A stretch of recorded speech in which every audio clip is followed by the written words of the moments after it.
여기 PPT 펴주시면 좋겠습니다. 오늘 저희가 함께 나눴던 말씀은 신명기 6장 1절부터 9절 말씀인데요.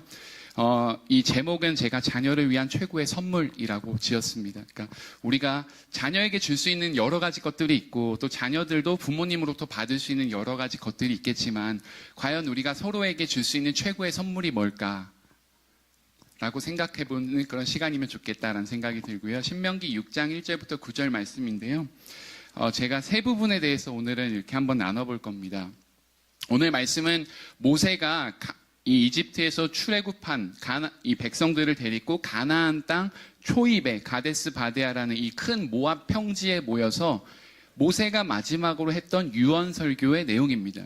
이스라엘 백성의 전체 신약과 구약을 통틀어 하는 말씀이 오늘 말씀에 있습니다. 그게 쉐마 이스라엘이라고 하는데 모세가 죽기 전에 유언을 하는데 가장 마지막에 역시 가장 중요한 말을 합니다. 그리고 그것이 이스라엘 백성의 대대손손에게 지켜야 될 말씀이다라고 이야기하고 있고 그리고 그것은 오늘날 우리 세대 가운데 우리 시대 가운데도 여전히 중요한 말씀입니다. 왜냐하면 우리가 하나님의 언약 자손으로 연결되어져 있고 이어져 있기 때문에 우리가 무엇을 행해야 될 것인가 자녀들에게 무엇을 줄 것인가 이렇게 고민해 볼 수 있겠고요.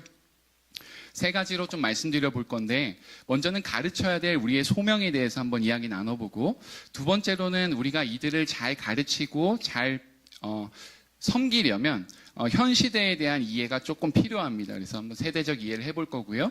그다음 마지막으로 교사 선생님들이나 또 부모님으로서의 정체성과 역할을 살펴보실 텐데 제가 교회 홈페이지랑 이렇게 유튜브들을 좀 보니까 30, 40대 분들이 굉장히 많으신 것 같고 또 무엇보다 어린 아이들이 해피한 교회 같았어요. 그리고 아이들이 참 오면은 기쁨을 누리고 평안을 누리겠다 해서 너무 마음이 좋았고 또 기대가 되었는데요. 이 내용 가지고 한번 나눠보려고 합니다. 먼저는 저희가 가르친다라고 할 때 우리 자녀들에 대해서 가르친다 할 때 중요한 것은 목적입니다. 이거는 이제 그리스어로 텔로스라고 하는데요. 텔로스라는 말은 삶의 의미, 이상향, 목적이란 뜻이 있어요. 그러니까 우리 삶에서 우리가 자녀들에게 어떠한 목적과 어떠한 비전과 이상을 심어줄 것인가는 굉장히 중요한 문제입니다. 그런데 문제는 뭐냐면 오늘날 교육은 텔로스가 없어요. 그러니까 쉽게 얘기해서 한국의 교육이나 한국의 사교육이나 공교육을 포함해서 이 자녀들을 10년, 12년 동안 우리가 초, 중고 혹은 유치원 혹은 어린이집부터 키워서 이 인재를 어떤 인재상으로 키우고 길러내고자 하는 그것에 대한 일치된 목표나 목적이 우리 사회에 있지 않습니다. 그러다 보니까 각자가 그것을 정했고 그리고 그 각자가 정한 대부분의 것은 뭐냐면 나와 가족이 잘 먹고 잘 사는 것 그 이상도 이하도 아닌 그러한 목적과 의미를 우리 모두가 갖고 있습니다. 그런 면에서 교육의 종말이라고 오늘날 시대를 얘기하거든요. 그러니까 아이들을 가르쳐야 되는데 이 아이들이 어떤 자녀가 되기를 소망하고 원하는지를 우리가 봐야 되는데 그것도 없이 자녀들을 가르치니까 당연히 그 내용이나 방법에 있어서도 전혀 갈 길이 없는 것이죠. 그런 면에서 이걸 생각해 보게 되는데 특별히 오늘 우리가 자녀들에게 가르쳐야 될 내용에 대해서 모세가 신명기에서 오늘 쉐마 이스라엘 이렇게 이야기를 합니다. 제가 앞부분은 너무너무 중요해서 제가 한번 빨리 읽어보도록 하겠습니다.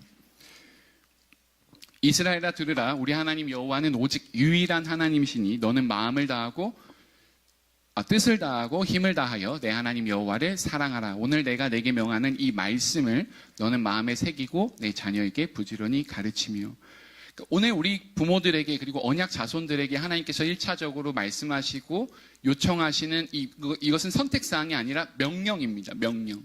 쉐마 이스라엘이라고 하는 것은 들으라 이스라엘이라는 뜻인데 이것은 우리 가운데 우리가 지키거나 지키지 않을 것이 아니라 분명한 하나님의 명령으로 되어 있고 그 명령의 첫 번째가 뭐냐면 여호와를 힘써 뜻을 다하여 의지를 다하여 사랑하는 것.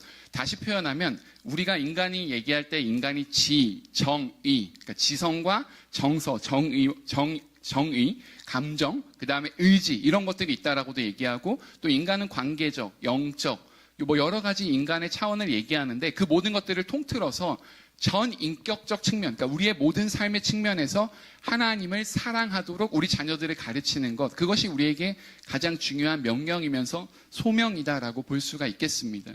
그럼 이것을 왜 하느냐, 어떤 과정에 있느냐라고 할 때 먼저는 하나님 형상이 우리 가운데 회복되는 거예요. 여러분 우리 자녀들도 보고 우리의 삶이 괴로운 이유는 대부분 딱 하나로 귀결됩니다. 그것은 관계입니다. 릴레이션십이라는 거. 하버드 대학에서도 1000여 명의 졸업생들을 조사했을 때 당신의 삶에서 가장 중요한 것이 무엇이었습니까? 어떤 것이 당신의 행복을 결정지었습니까? 라고 물어봤을 때 70%가 넘는 사람들이 릴레이션십이라고 답했습니다. 그러니까 우리 삶에 돈도 중요하고 성취도 중요하고 직장도 중요하지만 결국 우리 삶을 괴롭고 힘들고 어렵게 하고 상처받고 그렇게 하는 것은 대부분 관계적인 것에서 옵니다. 그리고 가장 가까운 관계들, 내가 사랑하는 관계들, 남편, 부부 관계, 자녀 관계, 부모님과의 관계, 또 선생님과의 관계, 여러 관계들 속에서 옵니다. 그런데 이 관계는 원래 하나님이 에덴 동산을 지으실 때 아담과 하와는 가장 해피하고 아름다운 관계였습니다. 내 뼈 중에 뼈요 살 중에 살이라라고 멋진 시를 고백하잖아요. 태초에 로맨틱한 시를 고백하는데 문제는 뭐였냐면 죄 때문에 타락하니까 아담이 어떻게 변하냐면 하나님께서 아담에게 너 선악과를 왜 먹었니? 라고 물어봤을 때 아담이 했던 대답, 당신께서 내게 주신 저 여자 때문에 내가 먹었나이다. 그러니까 모든 관계의 파괴는 사실은 책임 회피와 비난을 전가함으로써 시작이 되는 거죠. 그러니까 우리 삶에 있는 수없이 많은 관계의 깨어짐들이 있습니다. 특별히 3가지 관계를 말씀드리고 싶은데 죄 때문에 깨어진 가장 중요한 첫 번째 관계가 거룩하신 하나님과 우리가 깨어졌다라는 것입니다. 그러니까 거룩과 죄는 함께 갈 수 없습니다. 그리고 동시에 나와 타인, 나와 마주하는 인간들과의 관계가 깨어졌다라는 거예요. 우리가 대부분 실망하고 상처받고 힘들고 어려운 것은 왜 사람들이 저렇게 이기적일까? 왜 자기만 생각할까? 그리고 심지어 자기만 생각하면서도 그걸 모를까? 이런 것들입니다. 그러니까 다른 사람들과의 관계가 깨어진 것. 그리고 더 궁극적으로는 자기를 잃어버린 겁니다. 그러니까 나라는 존재를 잃어버린 겁니다. 이게 오늘날 우리 시대의 정체성과 매우 밀접하게 연결되어 있는데요. 내가 누구인지를 잃어버린 세대입니다. 내가 어디로부터 왔고 무엇을 위해 살아야 되고 내 남은 생애를 어떤 가치를 위해 헌신해야 될지를 전혀 알 길이 없게 된 것입니다. 그런 면에서 우리가 여호와를 사랑하도록 아이들을 이끌고 돕는 것, 그리고 그것을 통해서 그 여호와 하나님의 목적 안에서 우리를 향한 삶의 구체적인 목적과 방향과 비전을 아는 것, 이것이 가르침 기독교 교육의 중요한 목적이고, 또 하나는 당연히 연결되어서 경건한 인간을 형성하는 것입니다. 그러니까 평생의 자녀들이 걸쳐서 하나님을 두려워하고 경외하는 자녀로 성장할 수 있도록 우리가 돕는 것, 이건 너무 중요한 문제입니다. 우리가 이 아이들을 사실은 더 잘 가르치고 더 잘 섬기기 위해서, 그리고 자녀들에게 최고의 선물을 주기 위해서 먼저는 저는 우리의 마음과 자세가 너무 중요하다고 생각합니다. 특별히 저희는 제가 강의하고 있는 대학원은 교육대학원, 그 다음에 일반대학원, 그리고 저희 학부가 있는데, 이 중에 이제 상당수 분들은 목사님, 전도사님, 아니면 현직 종교교사나 교목, 아니면 현직 초등학교 교감이나 교장, 아니면 어린이집 유치원 선생님들이세요. 근데 그분들께 늘 말씀드리는 게 뭐냐면, 교육은 테크닉과 스킬도 너무너무 중요하지만 사실은 태도, 애리튜드가 너무 중요합니다. 예를 들어서 교사 세미나를 하면은 50대, 60대 분들이 꼭 질문을 하시는 거예요. 제가 너무 재미없을까봐, 아이들과 잘 뛰어놀지 못할까봐, 아이들이 저를 안 좋아할까봐 어떻게 해요? 어떻게 재미있게 할 수 있는 방법이 있을까요? 라고 질문합니다. 그럼 제 답은 어떻게 해도 아이들은 즐거워하지 않습니다. 50대 이상의 권사님을 통해서 즐거움을 누리라고 생각하고 기대하고 아이들이 교회에 오지 않습니다. 그런데 테크닉이나 스킬이 부족한데, 저 권사님은 나를 너무너무 예뻐해주고 사랑해주시고 좋아해주셔. 나를 너무너무 아껴주셔. 나에 대해서 진심으로 대해주셔. 나에 대한 태도가 형식적이지 않고 정말 진짜야 라고 아이들이 믿고 그걸 경험하면 아이들이 신뢰하고 성장하고 변화되게 되어 있습니다 라고 말씀드려요. 우리도 태도가 굉장히 중요합니다. 우리가 자녀들을 대할 때 가장 먼저는 겸손한 태도가 필요하다고 생각해요. 겸손은 예수님께서 가지신 최고의 성품이었습니다. 그리고 겸손과 반대되는 최악의 성품은 교만입니다. 내가 자녀들을 통해서도 배울 수 있다는 것, 내가 자녀들을 통해서도 인생의 진리와 지혜를 깨달을 수 있다는 것, 그리고 우리 자녀들은 기본적으로 내 것이 아니라 하나님께서 잠시 잠깐 내게 맡겨주신 자녀라는 것, 이런 것들을 인정하는 게 겸손의 태도고요. 또 하나는 경청인데, 경청은 뭐냐면 자녀들한테 물어보는 것입니다. 그러니까 아이들한테 우리가 궁금하거나 아니면 아이들한테 어떤 문제가 있거나 어려움이 있는지를 아이들한테 물어보면 되거든요. 근데 아이들은 할 말들이 있어요. 초등학교 아이들도 요즘에는 고민이 얼마나 많은지 모릅니다. 아이들이 고민이 있어요. 그리고 아이들이 슬퍼하거나 힘들거나 괴로운 게 있습니다. 그런데 누구도 물어봐 주지 않거나 아니면 누구도 그 이야기를 들어주지 않는 거예요. 어른들은 늘 만나면 어떠냐면 어른들은 늘 자기 말만 하는 겁니다. 여러분들도 사실 그렇지 않습니까? 우리 자녀들과의 관계도 사실은 그런 겁니다. 자녀에게 물어보면 되거든요. 자녀에게 관심이 있으면 물어보면 되는데 갑자기 막 SNS, 인스타 팔로잉을 한다든지 갑자기 친구 신청을 한다든지 그럼 애들이 받아줄까요? 안 받아줄까요? 네, 안 받아주고 그리고 거기에 더 이상 포스팅이 올라오지 않습니다. 왜냐하면 새로운 계정을 파서 옮겨갔거든요. 아이들이 그런 거예요. 그러니까 아이들한테 우리가 물어보면 엄마 아빠가 너가 요즘에 뭐가 궁금한지 유튜버에서 뭘 보는지 혹은 인스타에서 네가 좋아하는 게 뭔지 엄마 아빠도 혹시 볼 수 있을까? 요즘에 관심사가 뭔지 물어볼 수 있잖아요. 아이들한테. 우리가 아이들에 대해서 경청하는 태도 너무 중요하고요. 공감은 이따가 말씀드리겠습니다. 우리 자녀들을 더 잘 이해해보기 위해서는 현 시대와 잘파 세대를 이해하면 좋겠다 싶은데 현 시대는요. 우리가 시대를 여러 가지로 정의하는데 이거는 독일 말인데 지트기스트라는 시대의 정신이라는 말입니다. 여러분 우리가 사실은 예수님을 믿고 교회에 다니고 말씀을 듣지만 실제 우리의 삶을 형성하고 빚는 것은 우리를 둘러싼 사회 문화적인 환경들이 훨씬 더 강하게 작용합니다. 여기에 우리의 믿음의 싸움이 있잖아요. 우리가 자녀들을 기를 때 믿음으로 키우고 이 자녀들을 하나님의 경외하는 자로 키우는 건 알겠는데 그래도 이 땅에서 잘 먹고 잘 사는 것 또한 너무너무 중요한 문제니까 이 둘 사이에 큰 괴리가 있습니다. 그리고 실제로 대부분의 성도들은 우리가 말씀으로 빚어지면 좋지만 우리 아이들도 마찬가지로 여기를 둘러싼 주변 사회와 문화와 환경 그리고 더 크게 거시적으로 말하면 그 시대를 감싸고 있는 어떠한 시대적인 정신, 흐름들이 아이들에게 매우 크게 영향을 줍니다. 이것은 제가 이제 자주 설명드리는 건데 재작년에 바퀴벌레 챌린지라고 해서 SNS 챌린지가 하나 있었습니다. 놀이는 매우 간단해요. 우리 아이들이 엄마 아빠한테 카톡을 보내는 거예요. 엄마 아빠 내가 바퀴벌레가 된다면 어떻게 할 거야? 그리고 엄마 아빠의 답변을 자기 SNS에 캡처해서 올리는 챌린지였습니다. 그럼 예를 들면 엄마 아빠가 고슴도치도 제 새끼는 예쁘다는데 엄마도 너가 바퀴벌레 돼도 같이 살아야지. 아니면 엄마도 아빠도 바퀴벌레가 될게. 이런 부모님도 계시고 지금 네 방을 가봐라 이미 바퀴벌레 소수가 큰 차이가 없는데 바퀴벌레 되는 게 무슨 의미가 있느냐 뭐 이런 부모님도 있고 그런데 아이들이 왜 이 질문을 했을까? 왜 이 질문을 했을까? 이 생뚱맞고 엉뚱한 왜냐하면요 아이들이 지금 세대를 우리가 통계적으로나 사회학적으로 잘 살펴보면 전쟁 이후에 세대와 세대를 거듭할수록 우리가 인간이 갖고 있는 정신력, 의지, 멘탈 이런 것들이 점차 약화되고 있습니다. 점점 약해지고 있어요. 이것은 팩트입니다.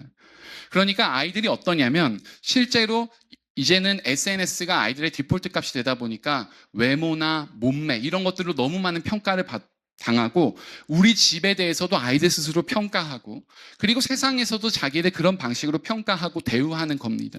그러니까 아이들의 자존감, 그러니까 자기가 자기 스스로를 존중하고 있는 마음과 태도가 상당히 무너져 있는 상태예요. 그러니까 정서적으로 상당한 큰 결핍이 있습니다. 그러니까 아이들이 어떠냐면 그래도 내가 믿고 의지하고 사랑하는 우리 엄마 아빠를 통해서 그래도 너는 내 자식이야, 내가 사랑하는 자녀야 라는 그 한마디를 들어서 아이들이 정서적 지지, 공감을 얻고 싶은 거예요. 자기의 자존감을 조금이라도 채우고 싶은 마음이 여기에 깃들여져 있습니다. 그러니까 오늘날 시대는 사실 우리 자녀들의 자존감, 정서, 그리고 마음이 상당히 무너져 있는 그러한 상태다라고 진단해 볼 수가 있겠고요. 우리가 또 하나 연결지어서 말씀드릴 것은 불안의 시대이기도 합니다. 그러니까 불안의 시대라는 말은 이전에도 불안했고 어느 시대나 어느 사회나 불안하지 않았던 적은 없었습니다. 그런데 이전 시대에는 지금 세대의 아이들의 입장에서 볼 때에는 이전 세대에는 불안했지만 미래가 있었어요. 소망이 있었어요. 내가 열심히 살고 열심히 수고하면 우리 아빠가 혼자서 벌더라도 우리 가족들을 4인 가족을 먹여 살려서 처음에는 작은 집에서 시작하다가 나중엔 아파트로 옮겨가고 또 작은 차도 사고 이럴 수 있으리란 기대와 소망이 있었습니다. 그런데 지금 시대는 아이들이 그렇지 않아요. 아이들이 너무나 어려서부터 빠른 정보들을 빠르게 굳이 알아도 몰라도 알지 않아도 되는 정보들을 빠르게 습득하고 있습니다. 스마트폰이 아이들이 보통 평균 1학년에서 2학년에 주어지거든요. 아이들이 평균 스마트폰을 접속하는 나이는 평균이 언제냐면 18개월입니다. 1년 6개월부터 아이들이 스마트폰을 접촉을 하기 시작하고 유튜브나 이런 패드들. 그리고 아이들이 1, 2학년 되면 대부분의 아이들이 핸드폰을 가지죠. 그리고 그 핸드폰 내의 세상 속에서 아이들이 세상을 배우게 되는데 그것은 정보가 맞든 틀리든을 떠나서 아이들이 그 과정에서 상당히 큰 불안감과 염려를 누리고 있다는 겁니다. 이거는 어른들 세대도 마찬가지인데 우리 사회가 굉장히 큰 두려움과 불안이 지금 현재 지수가 굉장히 높은 사회입니다. 그리고 자녀들에게 역시 이것들이 전수되고 있다라고 볼 수가 있겠고요. 또 하나는 이것은 자본주의의 탐욕을 상징하는 건데 사실은 아이들이 우리가 10년, 15년 전에 아이들의 꿈을 얘기했을 때는 아이들이 꿈을 얘기했어요. 그리고 10년 전에 뭐라고 얘기했냐면 안정적인 직장이라도 얘기했습니다. 근데 지금은 뭐냐면 아이들은 그냥 무조건 돈 많이 버는 게 최고입니다. 그 돈 많이 버는 거. 그러니까 엄마 아빠도 아이들이 이거는 끔찍한 얘기지만 놀아주고 다정한 엄마 아빠도 좋은데 돈 많이 버는 엄마 아빠. 그러니까 아이들이 이제 완전히 변화하기 시작하는 거죠. 그러니까 이거는 우리 세대와 우리 사회의 어른들이 만들어 놓고 구축해 놓은 사회 속에 아이들이 있기 때문입니다. 그러니까 저는 아이들의 온전한 잘못이라고 생각은 하지 않습니다. 어른들이 이미 구축하고 만들어 놓은 세계 속에 아이들이 내던져졌고 거기서 영향을 받다 보니까 사실 아이들이 왜 생각해 보면 왜 돈 혹은 돈 얘기하겠습니까? 아주 노골적으로 얘기하면 집에서 엄마 아빠가 돈 얘기하기 때문에 아이들도 그걸 듣고 자란 거예요. 혹은 어디 가서도 그 얘기를 듣고 오는 것이죠. 이런 부분에 있어서 시대 정신을 굉장히 강하게 갖고 있고 또 하나는 무한 경쟁 사회 속에 아이들이 내던져져 있다라는 겁니다. 그러니까 아이들이 어려서부터 끊임없이 계속적으로 경쟁을 해야 되는 거예요. 우리 사회에 아까 인재상을 말씀드렸지만 우리 교과서에 보면 2022 교육 개정까지 개정 교육과정까지 와서 거기서 인재상 중에 하나 뭐냐면 포용하고 협력하는 인간이거든요. 인재상이. 근데 실제 평가는 어떻게 하냐면 다른 애들보다 내가 쟤를 짓밟아야 내가 평가를 더 잘 받을 수 있는 겁니다. 그러니까 이게 안 맞는 거예요. 내가 쟤를 무시하거나 혹은 어떤 방식으로든 해야 되는 거예요. 팀플을 할 때 과제할 때 어려운 게 뭐냐면 아이들 3, 4명씩 조를 짜주는데 아이들이 왜 내가 쟤랑 똑같은 점수를 받느냐는 거예요. 그게 싫은 거예요. 그러니까 사실은 이것이 왜 그러냐면 어려서부터 경쟁에 익숙해진 체제 속에 아이들이 있기 때문에 실제로 그 경쟁을 너무나 자연스럽게 생각합니다. 문제는 뭐냐면 메리토크라시라는 이 능력주의 사회랑 연결되는데 뭐냐면 우리 사회에서 능력을 갖고 있어서 자기가 스스로 여러 가지 면에서 사회적이건 물질적이건 어떤 성취나 성과를 만들어낸 사람들은 의기양양하고 교만한 태도를 가지고 그렇지 못한 사람들은 자기 스스로 수치심과 부끄러움과 모멸감을 스스로 학습해서 내재화하게 됩니다.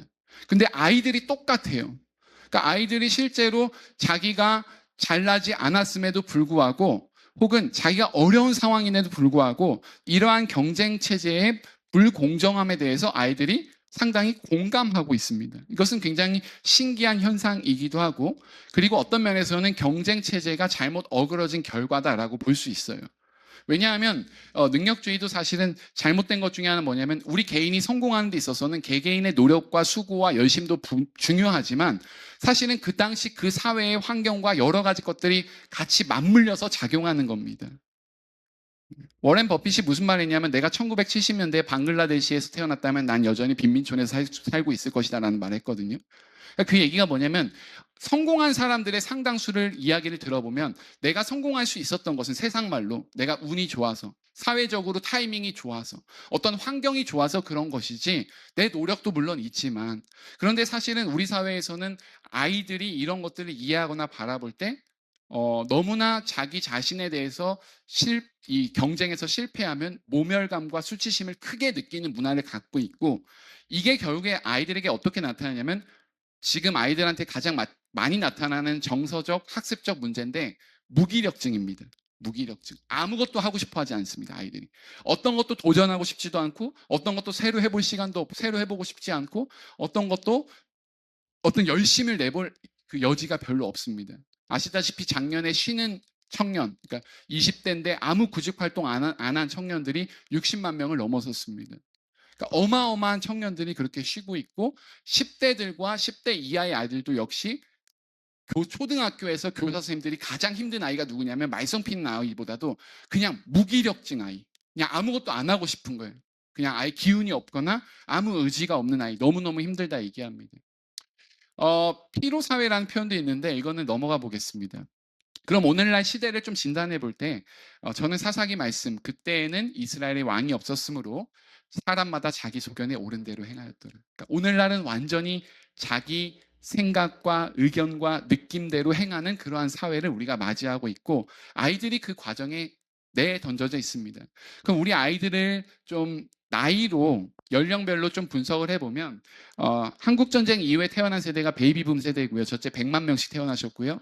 X세대는 69년생 혹은 70년대생부터 쭉 가셔서 죄송합니다. 65년생부터 79년생까지시고, 그다음 밀레니엄 세대가 80년대생부터 90년대 중반이고, Z세대가 95년 이후인데, 제가 아까 잘파 세대라는데 Z세대랑 알파 세대를 묶어서 잘파 세대라고. 알파 세대는 2010년입니다. 10년 이후에 태어난 아이들. 왜냐하면 이때 뭐가 있었냐면 아이패드가 출시되었거든요. 그래서 알파 세대라고 불리웁니다. 주로 이제 세대적 특징이 있는데, 우리 Z세대 아이들은 보통은 얘는 디지털 원주민이라고 불러요. 얘네는 어렸을 때부터 Z세대, 알파세대는 태어나면서부터 스마트폰이 디폴트 값입니다. 그 스마트폰을 아주 익숙하고, 그리고 기술에 익숙하기도 하고요. 또 아이들은 개인주의적 성향을 많이 가진다라고 해요. 저는 개인주의가 나쁘다고 생각 안 합니다. 왜냐하면 우리 사회가 기본적으로 개개인의 특성과 특징, 성질에 대해서 존중해 왔던 사회가 아니에요. 그리고 이들을 양육하고 있는 대부분의 X세대 부모님들은 그 윗세대의 부모님들로부터 주로 강압적이거나 강요받거나 혹은 가부장적인 문화와 질서 속에서 성장한 부모님들이세요.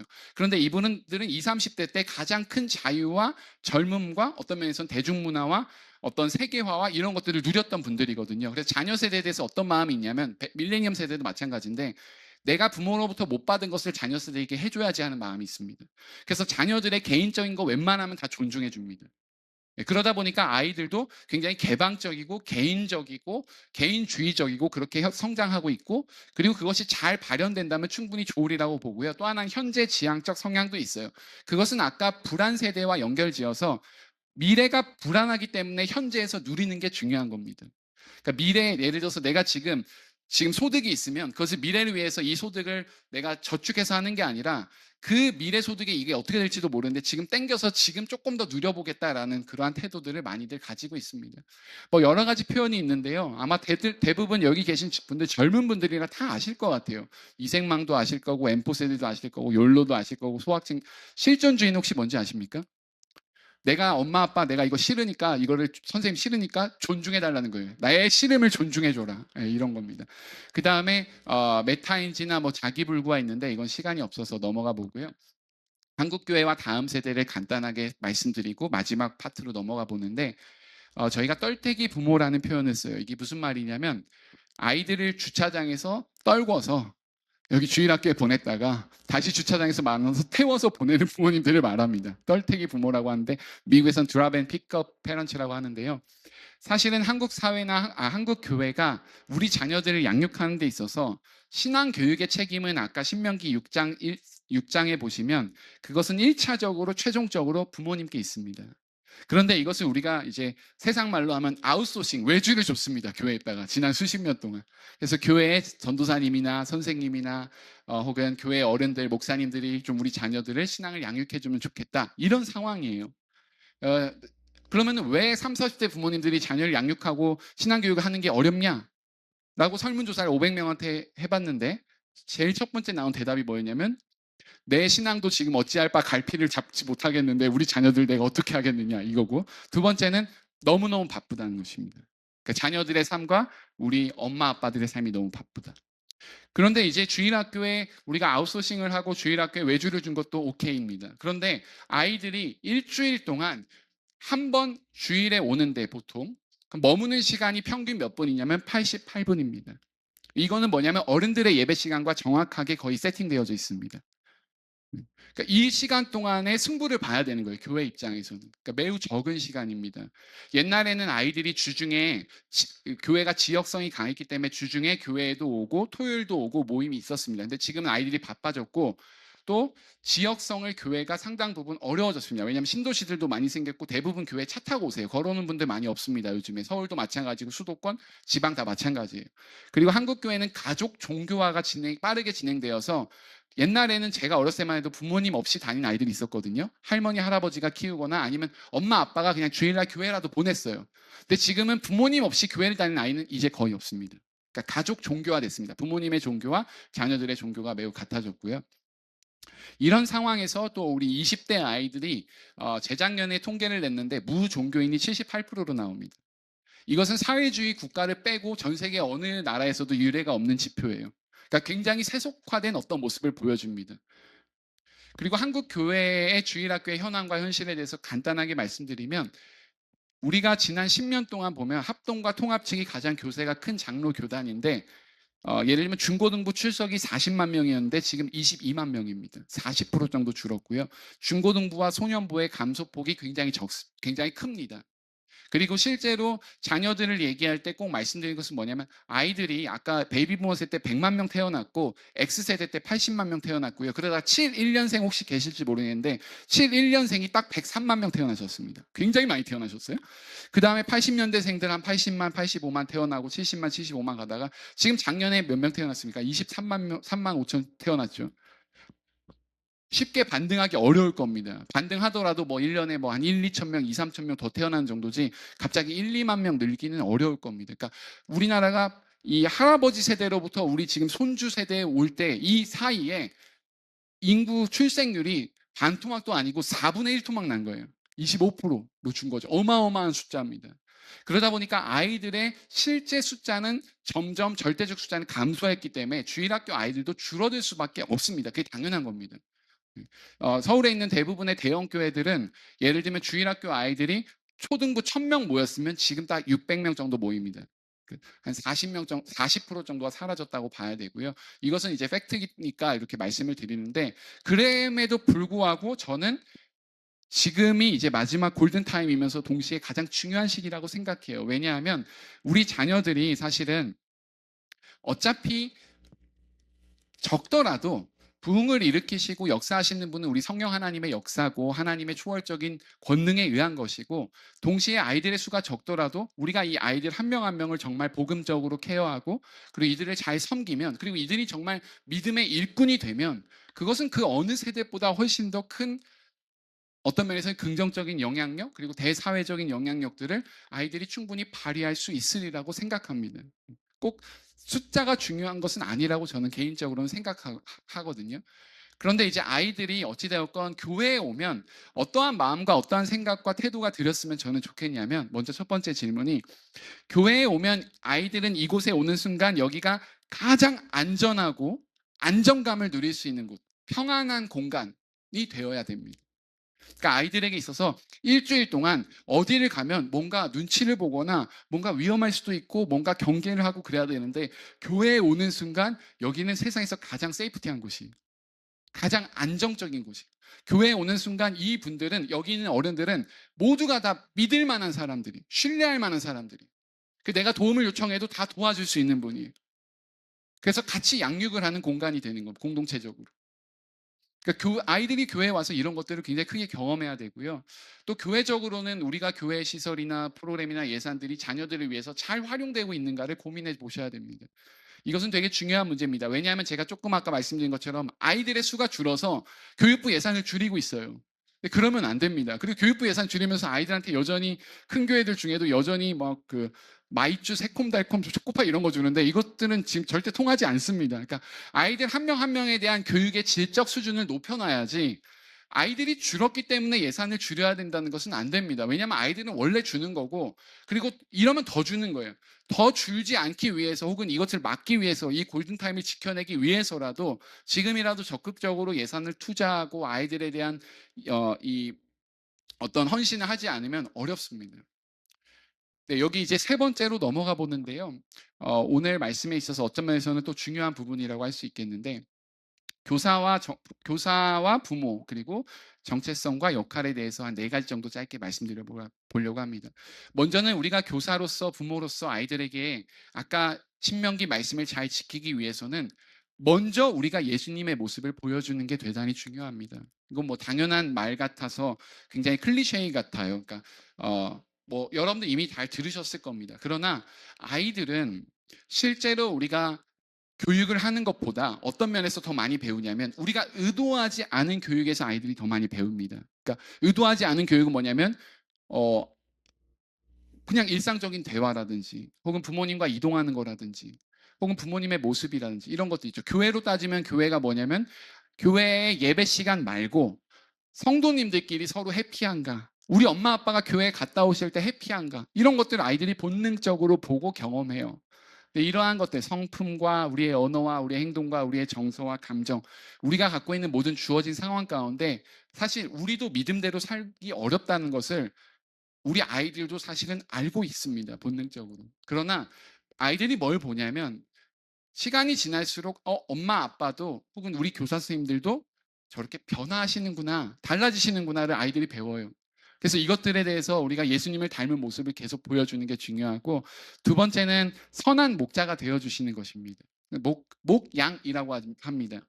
목양의 역할은 크게 세 가지인데 첫 번째는 양들을 잘 먹이는 겁니다. 피딩하는 거고 두 번째는 양들을 잘 살펴서 보호하고 돌보는 거고 세 번째는 양들의 길을 인도하는 거예요.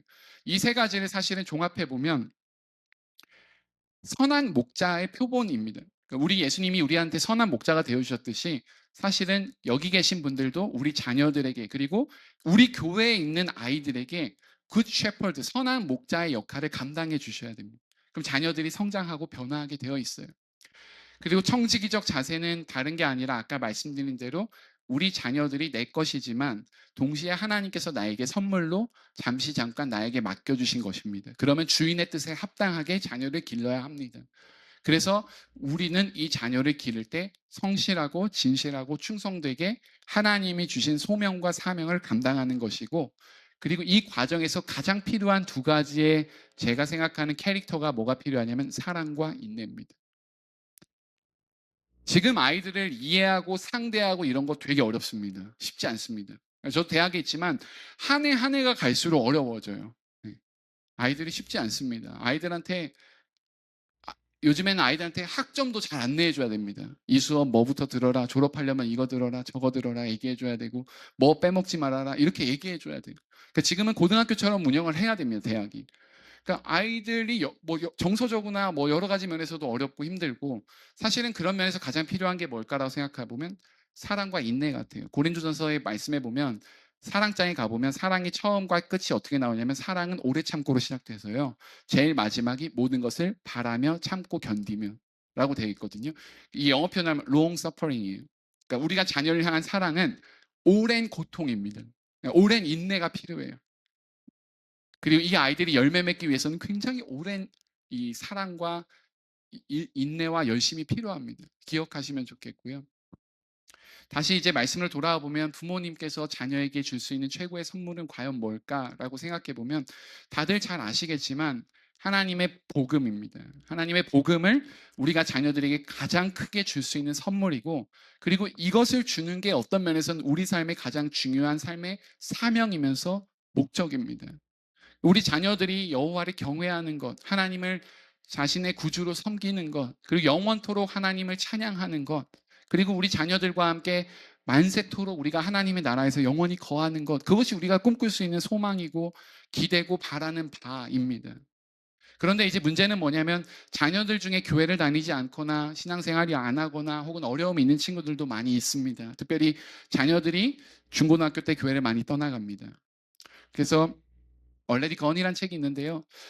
이거 미국에서 한 1000명 정도 우리 아이들이 조사한 건데 이 1000명의 아이들이 누구냐면 교회를 고등학교 때까지 다니다가 대학생 때 떠나간 아이들이에요. 걔네한테 물어봤어요. 왜 교회를 떠나갔느냐라고 물어봤습니다. 원래 기대했던 거는 예상했던 거는 아이들이 이 교회를 멀리 가니까 그러니까 이게 저기 아웃 오브 스테이트라 그래서 이제 주를 옮겨가니까 예를 들면 여기 있다가 서울로 학교 가고 여기 있다 대전 학교 그러니까 교회가 부모님의 통제하에 없으니까 아이들이 교회를 안 갔구나 생각했는데 10명 중에 7명이 뭐라 그랬냐면 나는 믿음이 없었어요. 난 예수님을 만나지 못했어요. 난 그냥 교회 그냥 다닌 거예요 라고 아이들이 답했습니다. 그러니까 다시 말씀드리면 10명 중에 7명은 아직 믿음을 갖지 못했거나 인격적으로 예수님을 만나지 못한 상황이에요.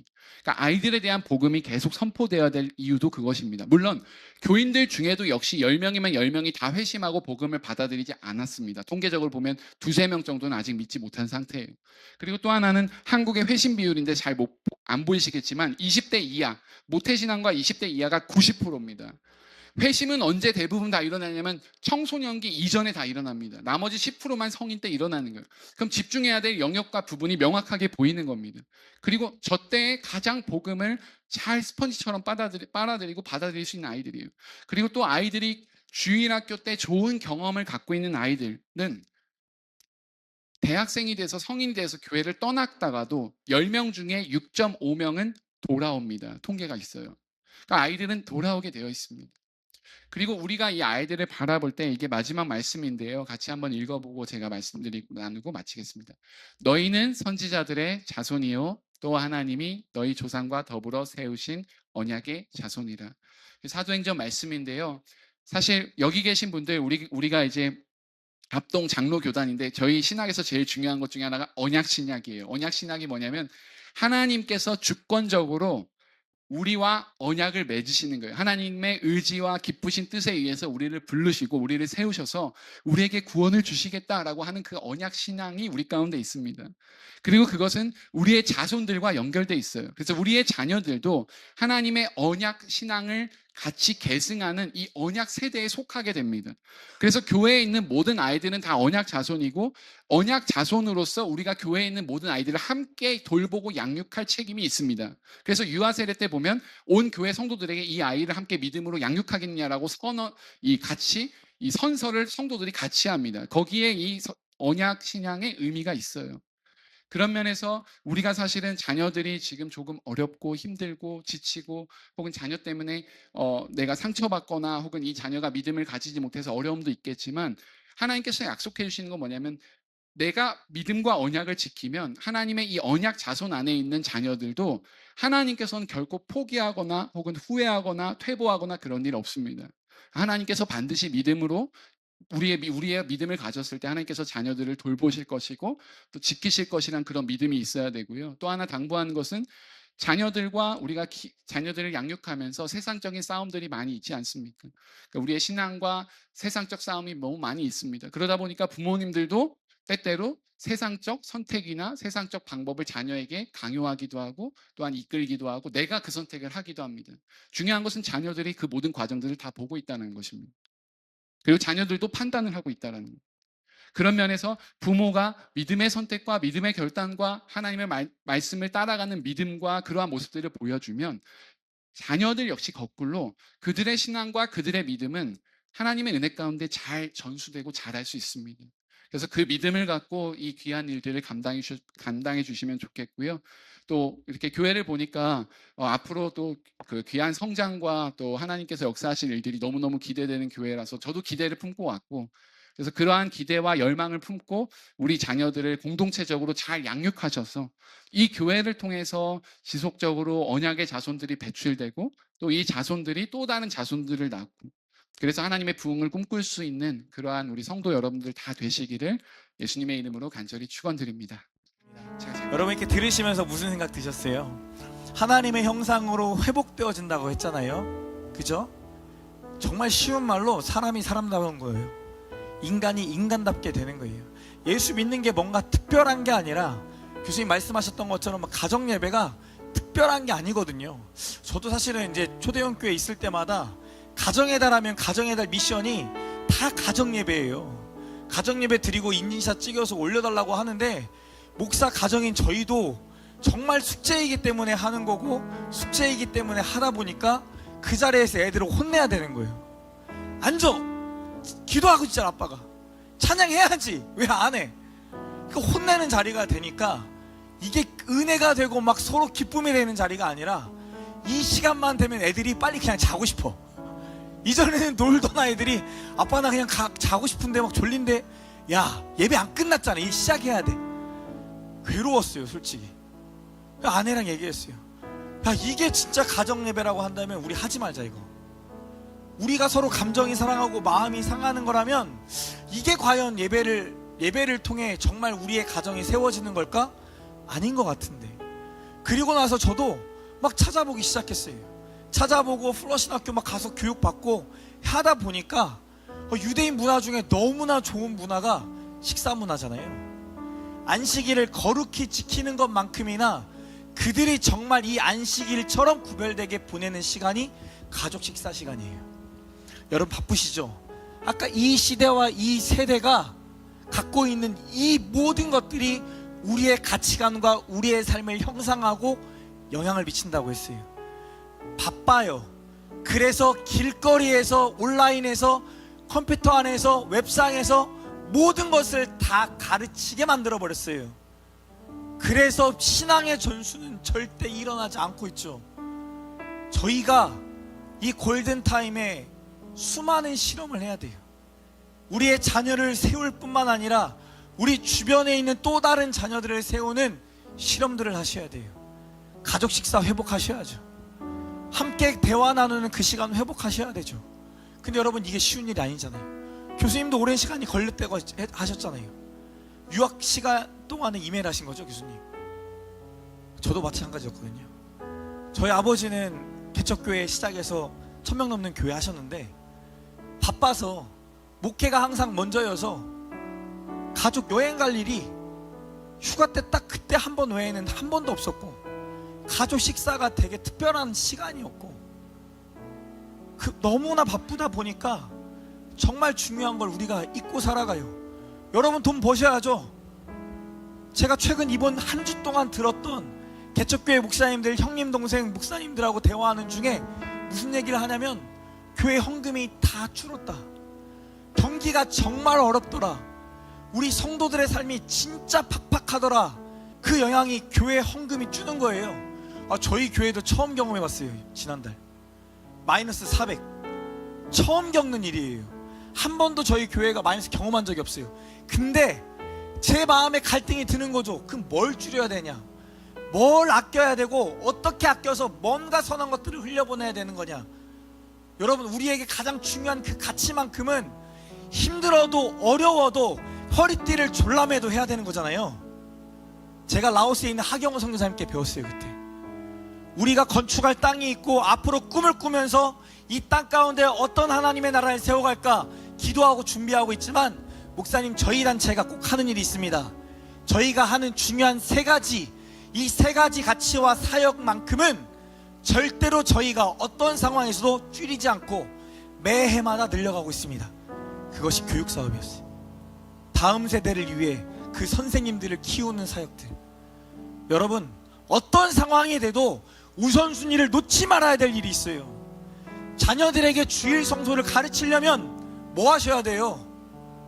우리가 먼저 주일날 나오는 그 시간이 기뻐야 되잖아요. 준비하고 나오는 그 자리에 교수님 말한 것처럼 야 오늘 교회 가네, 한 주간의 삶에서는 진짜 필요했는데 오늘 교회 가면 참 좋겠네, 이 사람 만나면 마음 평안하겠네. 그게 진짜 우리가 보여줘야 될 공동체인 거잖아요.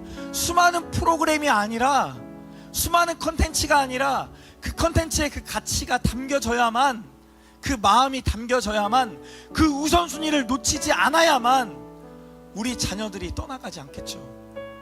저도 제가 가르쳤던 아이들이 다 떠났다고 했잖아요. 저희 시절 숫자적인 부흥하면 뭐예요? 10년이 지나고 고향에 돌아왔더니 그 아이들 중에 3분의 2가 이미 교회를 안 다니고 있는데 제 마음이 찢어지고 찢어져요. 그러면 그 이야기는 나중에 누구 이야기인 거예요? 내 자녀의 이야기이고 내 친척의 이야기고 우리 주변의 이야기인 거잖아요. 여러분 그때를 우리가 살고 있는 거예요. 그래서 이 시간 하나님의 도우심을 구해야 돼요. 야베스의 어머니가 고통 중에 그 아들을 낳았지만 그 야베스에게 신앙을 전수하는 것처럼, 그 야베스가 하나님 앞에 환난 중에 엎드려 기도했던 것처럼 우리가 그 삶을 보여줘야죠. 힘든 일이 생길 때, 어려운 일이 생길 때 한숨 쉬어야 되고, 아 인생 어렵다, 아 그만하고 싶다도 말해야 되지만 그니까 하나님 앞에 나아가야겠네 라고 고백해야죠. 자, 같이 한번 기도하실 때 하나님, 우리가 우리의 신앙을, 우리의 삶을 자녀들에게 그저 그냥 우리도 모르는 사이에 전수하고 있는데 다시금 우리의 우선순위를 다시금 점검하게 해주세요.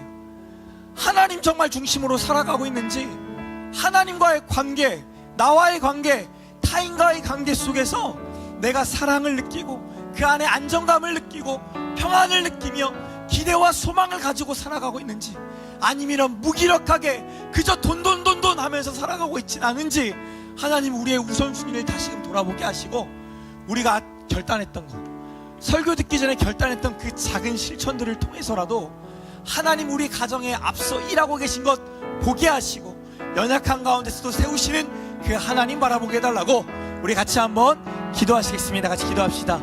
사랑과 은혜가 풍성하신 하나님,